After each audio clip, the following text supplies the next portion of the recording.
I'm available 24/7 to help solve issues. Right. Call me 3 a.m. on a Sunday morning, I don't care. The way that I usually describe myself is an engineer, because that's mostly what most of what I do is engineering. So I spend most of the week with my engineering and design team working on the current car and future cars and the rockets and spacecraft and that kind of thing. When I was a kid, I didn't really have any grand designs. I mean, the reason I started programming computers is because I like computer games.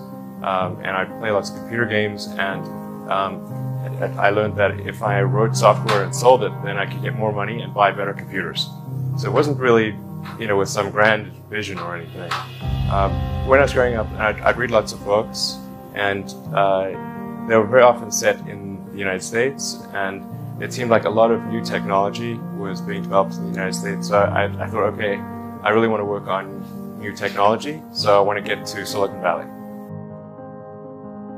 I tried at first to convince my parents to move to the US, but neither of them would move. They were divorced, and so eventually I was able to get my Canadian citizenship because my mom had been born in Canada. So I moved first to Canada by myself when I was 17, and then a few years later I moved to the US.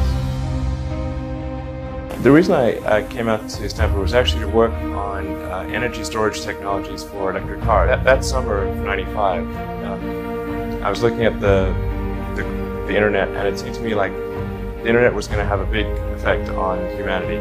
So I thought, well, I can either work on electric vehicle technology and do my PhD at Stanford and watch the internet get built, or I could put my studies on hold and try to be part of the internet. And at first I tried to get a job at Netscape because that was the only internet company, and they didn't respond to me. So I was like, okay, if I can't get a job at the only internet company, then I better try starting something. But I talked to my professor and I said, look, I'm going to try starting a company. It's probably not going to succeed. And if it doesn't succeed, can I come back? And he said, sure, no problem. And so I put my studies on hold and started the company. Did some internet stuff, one of which was PayPal. I think maybe it's helpful to say one of the things that was important then in the creation of PayPal was kind of how it started, because initially the initial thought was with PayPal was to create an agglomeration of financial services, so to have one place where all of your financial services needs would be seamlessly integrated and work smoothly. And then we had like a little feature which was to do email payments, and whenever we'd show the system off to someone, we'd show the hard part, which was the agglomeration of financial services, which was quite difficult to put together. Nobody was interested. Then we'd show people email payments, which was actually quite easy, and everybody was interested. I think it's important to take feedback from your environment. You want to be as closed loop as possible. We focused on email payments and really try to make that work, and that's what really got things to take off. But if we hadn't responded to what people said, then we probably would not have been successful. Going from PayPal, I thought, well, what are some of the other problems that are likely to most affect the future of humanity?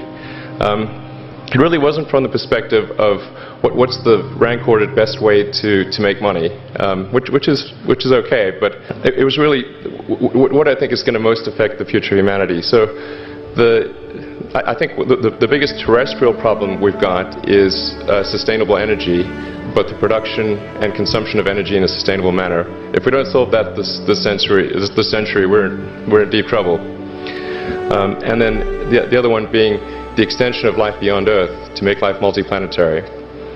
So the latter is the basis for SpaceX, and the former is the basis for Tesla and Solar City. When I started SpaceX, initially I thought that, well, there's no way one could possibly start a rocket company. I wasn't that crazy.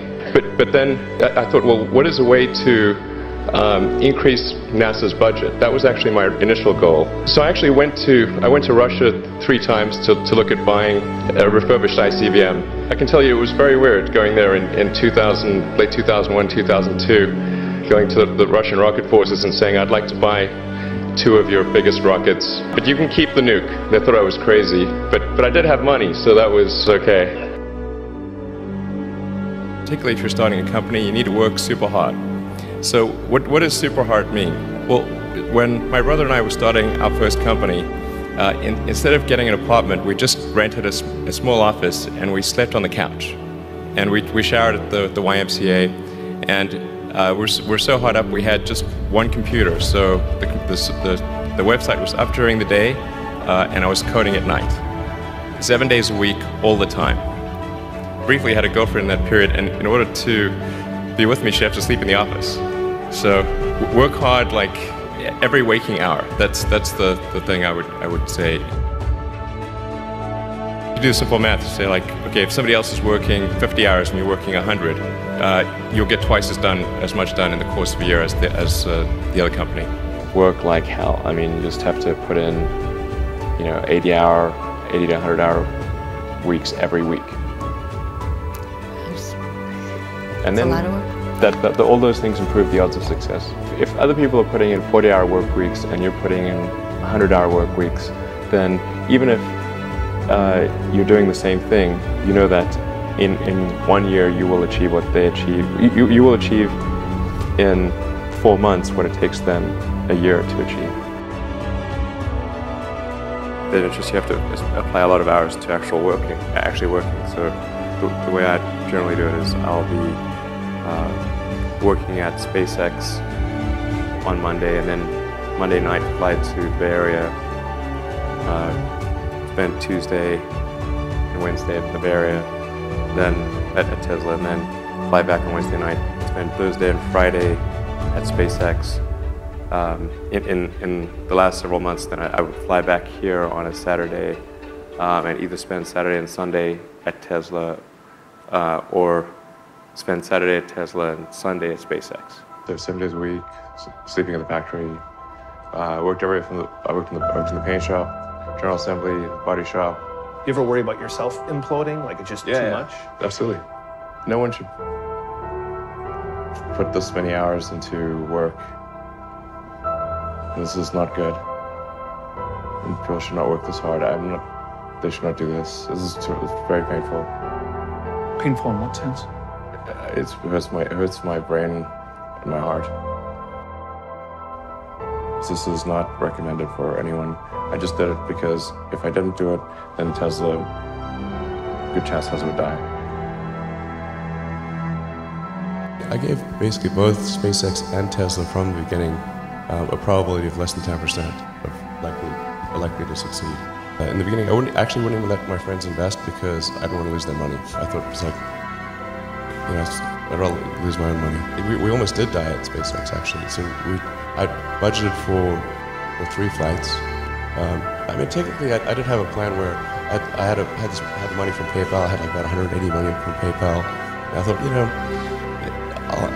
I'll allocate half of that to SpaceX and Tesla and Solar City, and that should be fine. I'll have 90 million. Like, it's just lots, But then what happened is things cost more and took longer than I thought. So I had a choice of either put the rest of the money in or the companies are going to die.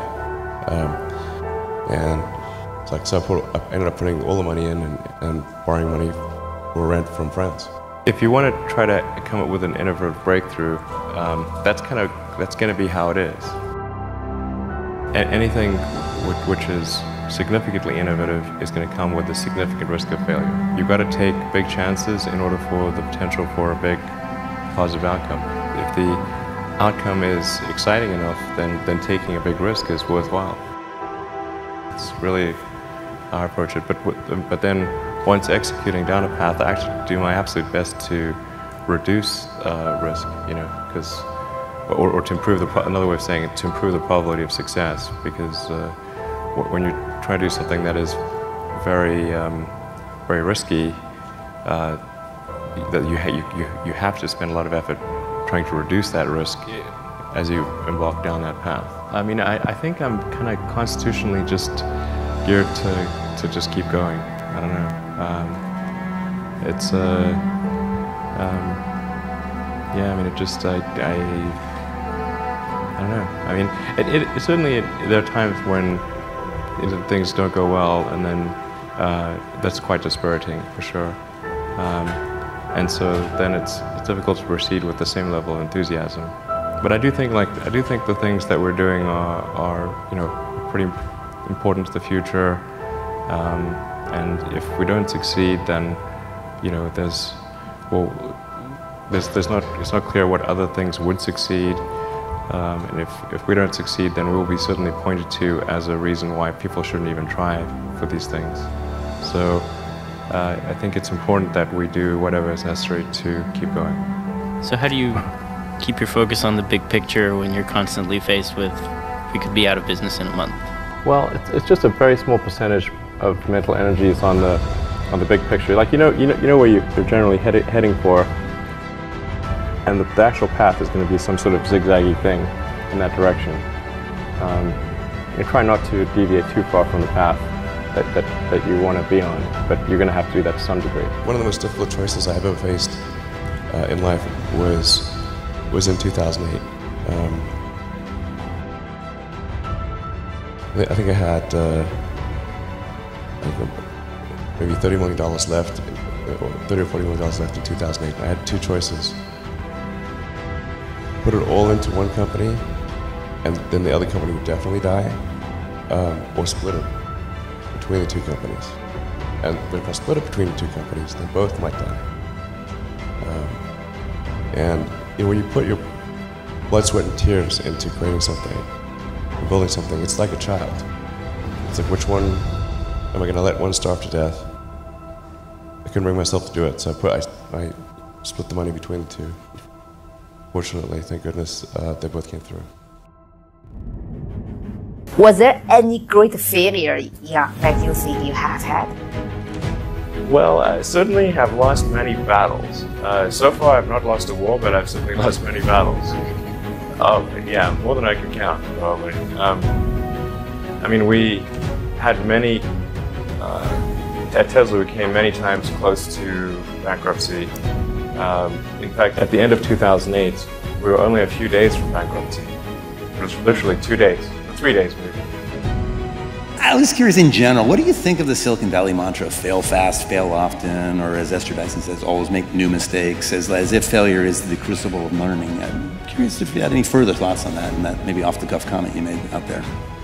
Well, I mean, there are many that sort of, I mean, I think there's like some entropic basis for this. Like, there are many more ways to fail than to succeed. So you have to explore. I mean, particularly like for a rocket, there's like 1,000 ways to think and fail, and like one way it can work.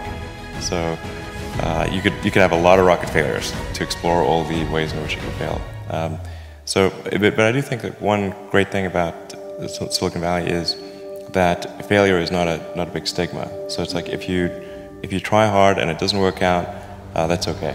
Like you can learn from that and do another company, and it's not a big deal. I mean, I think it's like quite painful and difficult, honestly, and it feels terrible. Yeah, I mean, the company is sort of looking to me to rally them, and so I do.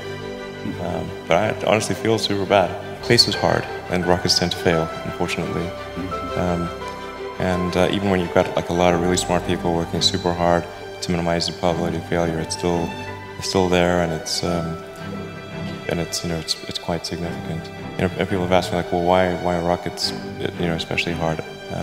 And part of it is like everything has to work the first time. Like there's no, you can't do a recall, you can't patch it. It's like 9 minutes to orbit or it's over. That mindset that embraces failure, how do you personally, I mean, those kinds of failures would drive a lot of us in this room nuts, but it doesn't seem to drive you nuts. Seems like you're very comfortable with it. Can you talk about the mindset that requires for you to be that accepting of that kind of failure? Well, I think there's a certain amount of time, and within that time, you want the best net outcome. So, for all the set of actions that you can do, there's going to be some of which will fail, some of which will succeed, and you want the net useful output of your set of actions to be the highest. So I could use like a baseball analogy. Like, you know, baseball, they don't let you just sit there and wait for the perfect pitch until you get a real easy one. They can give you 3 shots. And the third one, they say, okay, and they get off and they go back to put somebody else up there. So your 3 strikes on baseball, not on the bat anymore.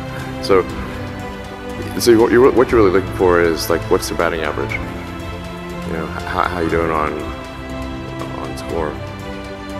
And just there's going to be some amount of failure, but you want your net output, net useful output to be maximized.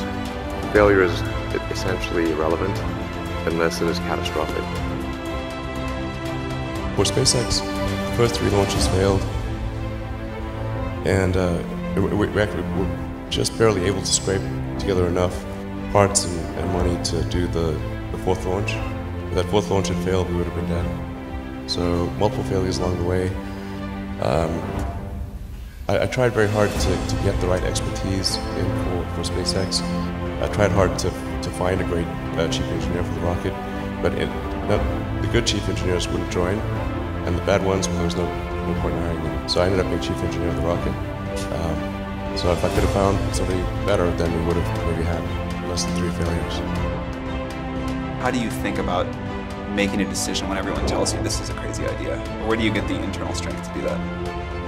Well, first of all, I'd say I actually think I feel fear quite strongly. So it's not as though I just have the absence of fear. I feel it quite strongly. But there are just times when something is important enough, you believe in it enough, that you do it in spite of the fear. There are people who've been in the rocketry business for decades, yeah, who say about you that you don't know what you don't know. Well, I suppose that's true of anyone. How can anyone know what they don't know? But when critics say you can't do this, your answer to them is, we've done it. You know, there are American heroes who don't like this idea. Neil Armstrong, Gene Cernan have both testified against commercial spaceflight and the way that you're developing it, and I wonder what you think of that. I was very sad to see that, because those guys are, yeah,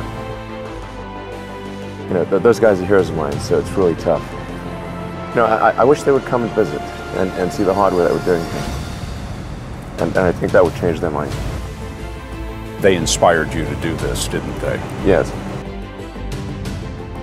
And to see them casting stones in your direction. It's difficult. Did you expect them to cheer you on? So they're hoping they would. What are you trying to prove to them? What I'm trying to do is to make a significant difference in spaceflight and help make spaceflight accessible to almost anyone. So many people try to talk me out of starting a rocket company. It was crazy. What did they tell you? One good friend of mine collected a whole series of videos of rockets blowing up and made me watch those. He just didn't want me to lose all my money. We're doing these things that seem unlikely to succeed, and we've been fortunate, and at least thus far they have succeeded. Generally, starting a business, I'd say number 1 is have a high pain threshold. That's it. There's a friend of mine who's got a good saying, which is that starting a company is like eating glass and staring into the abyss. Okay, that's generally what happens, because when you first start a company, there's lots of optimism and things are great, and then so happiness at first is high. Then you encounter all sorts of issues, and happiness will steadily decline, and then you'll go through a whole world of hurt, and then eventually if you succeed, and in most cases you will not succeed, and Tesla almost didn't succeed, came very close to failure. Then if you succeed, then after a long time you will finally get back to happiness. Frankly, starting a company, I would advise people to have a high pain tolerance. It is definitely true that I mean, maybe there are occasionally companies that get created where there's not an extended period of extreme pain, but I'm not aware of very many of such instances. But I do think that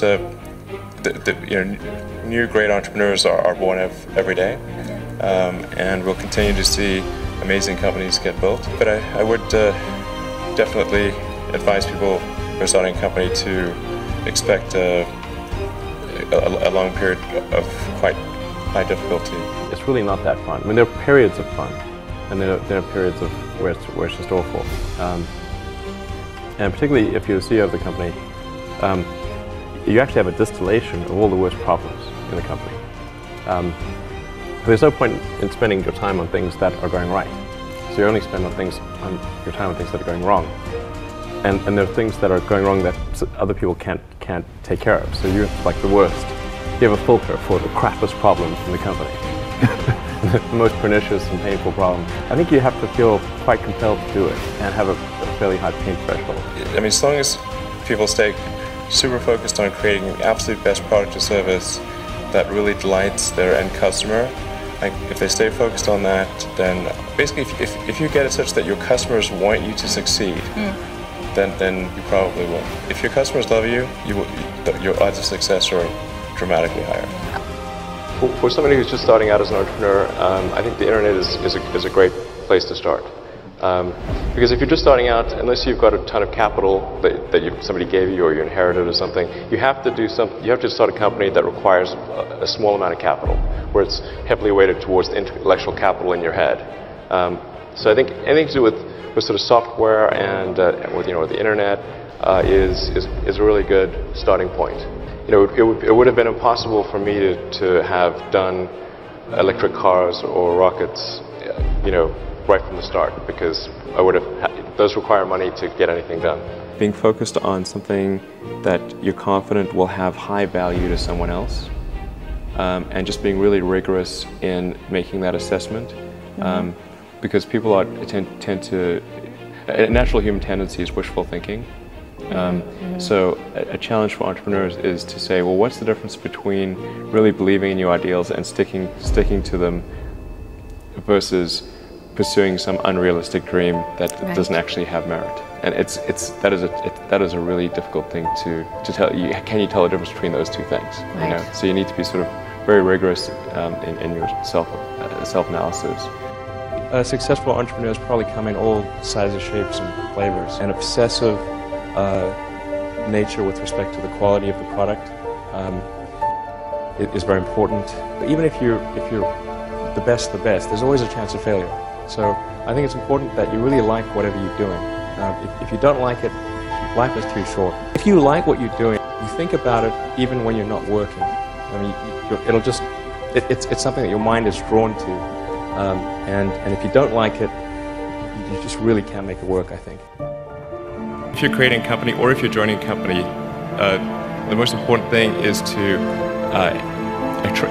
attract great people. So either join a group that's amazing, that you really respect, or if you're building a company, you've got to gather great people. I mean, all a company is a group of people that have gathered together to create a product or service. And so depending upon how talented and hardworking that group is, and the degree to which they're focused cohesively in a good direction, that will determine the success of the company. So do everything you can to gather great people if you're creating a company. Then I'd say focus on signal over noise. A lot of companies get confused. They spend money on things that don't actually make the product better. So, for example, at Tesla, we've never spent any money on advertising. We put all of the money into R&D and manufacturing and design to try to make the car as good as possible. And I think that's the way to go. So for any given company, just can keep thinking about, are these efforts that people are expending, are they resulting in a better product or service? And if they're not, stop those efforts. Don't just follow the trend. So you may have heard me say that it's good to think in terms of the physics approach, or first principles, which is rather than reasoning by analogy, you boil things down to the most fundamental truths you can imagine, and you reason up from there. And this is a good way to figure out if something really makes sense, or if it's just what everybody else is doing. It's hard to think that way. You can't think that way about everything. It takes a lot of effort. But if you're trying to do something new, it's the best way to think. And that framework was developed by physicists to figure out counterintuitive things like quantum mechanics. So it's really a powerful method. I think that the final thing I would encourage you to do is, now is the time to take risk. You don't have kids. As you get older, your obligations increase. So and once you have a family, you start taking risk not just for yourself, but for your family as well. It gets much harder to do things that might not work out.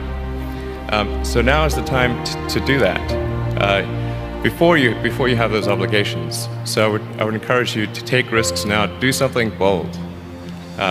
You won't regret it.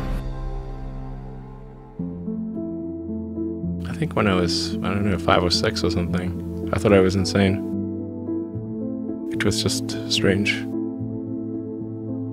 Because it was clear that other people did not, their mind wasn't exploding with ideas. It was like, I'm strange.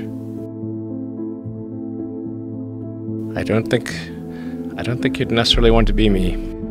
It's very hard to turn it off. It's like a never-ending explosion. All the time.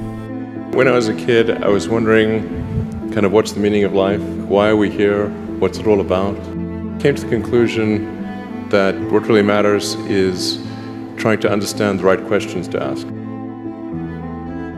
The more that we can increase the scope and scale of human consciousness, the better we are able to ask these questions.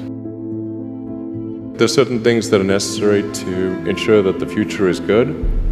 Some of those things are, in the long term, having long-term sustainable transport and sustainable energy generation, be a spacefaring civilization, and for humanity to be out there among the stars and be a multi-planetary species.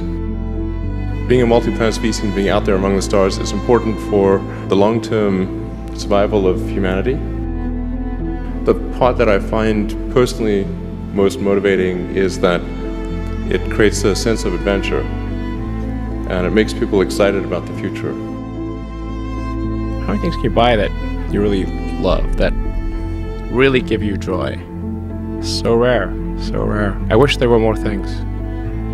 That's what we're trying to do. Just make things that somebody loves. The universe as we know it will dissipate into a fine mist of cold nothingness eventually. I don't want to sound like things are too dark, because I think you kind of have to be optimistic about the future. There's no point in being pessimistic. What are the set of things that can be done to make the future better? I think that a future where we are a spacefaring civilization and out there among the stars, this is very exciting. This makes me look forward to the future. This makes me want that future. There need to be things that make you look forward to waking up in the morning. You wake up in the morning, you look forward to the day, you look forward to the future. That second version is incredibly exciting and inspiring. You know, life can't just be about solving problems. Otherwise, what's the point? There's got to be things that people find inspiring and make life worth living. In a future where we are a spacefaring civilization and out there among the stars, I think that's very exciting. That is a thing we want. Whereas if you knew we would not be a spacefaring civilization but forever confined to Earth, this would not be a good future. That would be very sad, I think. If there are two futures, and one future is we're out there among the stars, and the things we read about and see in science fiction movies, the good ones, are true. And we have these starships, and we're going to see what other planets are like, and we're a multi-planet species, and the scope and scale of consciousness is expanded across many civilizations and many planets and many star systems. This is a great future. This is a wonderful thing to me, and that's what we should strive for.